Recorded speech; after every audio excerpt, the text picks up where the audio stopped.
This was your father-in-law who very sadly passed away. Just talk us through again. Tell us the prices you were charged to view the body.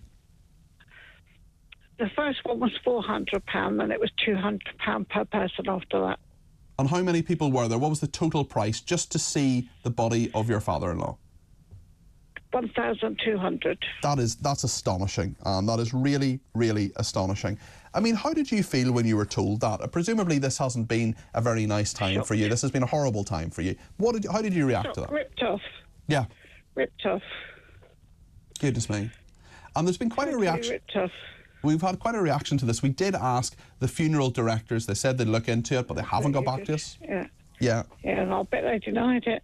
They haven't denied it so far, but they just haven't come back to us with a statement. I'll stay on the line because I want to talk to Andrew Halfacre from fairerfunerals.com. Now, Andrew very kindly gave us a call last week as well, just as a punter, but we're having him on as a guest today. Andrew, great to have you on. People were really astonished by this. There were just so many people who reacted, who contacted me and so on and talked about similar things and so on. How on earth do funeral directors get away with this? 400 quid to look at the body of someone who has died? Well, that's exactly the point. Get away with it. I mean, it's completely unconscionable, and it's like I was mentioning to you last time. You know, the funeral director can charge whatever they want. We don't do it, and a lot of reputable all reputable funerals will provide that service for nothing.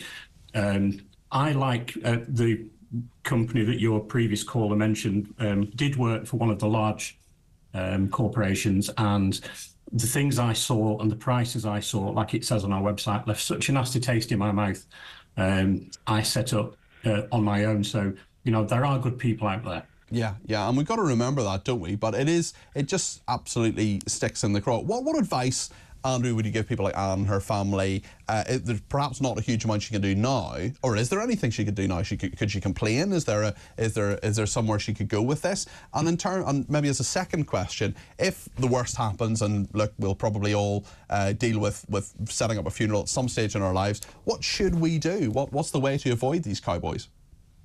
The first point you mentioned about where could she possibly complain, the answer is simply no, although it may appear that you can. There's an organisation, the NAFD, the National Association of Funeral Directors, and you'll recall last time we spoke I mentioned that industry is unregulated. The NAFD is simply a group of funeral directors policing themselves. So other than just complaining to the funeral director, there isn't anything you can do. If you go to the NAFD, you're simply complaining to a funeral director about another funeral director. Yeah. As for what you can do going forwards, it's the simplest piece of advice is shop around. It's very true in business that people buy off people. If Peter Cardwell has a funeral director and he's an all-round nice chap and he's very friendly and he's very honest, but his funerals are quite expensive, and then they come to me, and Andrew's horrible and nasty and was a bit rude and a bit abrupt, but my funeral costs half the price. People will come to you. People buy off people. Yeah. Speak to half a dozen funeral directors, see who you feel comfortable with, see who you feel cares, and go with that funeral director. Don't bother, picking a funeral director with a nice shiny sticker in their window saying they're a member of this, a member of that. Buy from the person who you trust. A reputable funeral director will not mind effectively being interviewed by a potential client, and the client then saying, well, thank you for your time, Andrew. I'm now going to speak to such and such and such and such. That's fine. People buy off people, and you should go with the funeral director who you trust. Andrew, thank you so much, and thanks for ringing in last week, and thanks for joining us again today. And I just want to get your reaction to what Andrew has said there. We haven't named this funeral director. We know you're in Hertfordshire, Anne, but we don't know much more about you, and I'm not giving those details out because I don't want to. The funeral directors, we did approach them. They said they would look into it. They haven't got back to us. What is your reaction to what Andrew has said there? And presumably you wouldn't use this firm again. Well, they've done quite a lot of our family funerals, so they've made a lot of money out of us. I just think, how could they do that? And I think the gentleman in question is running a reputable funeral company. Okay. And I wish I'd known about it.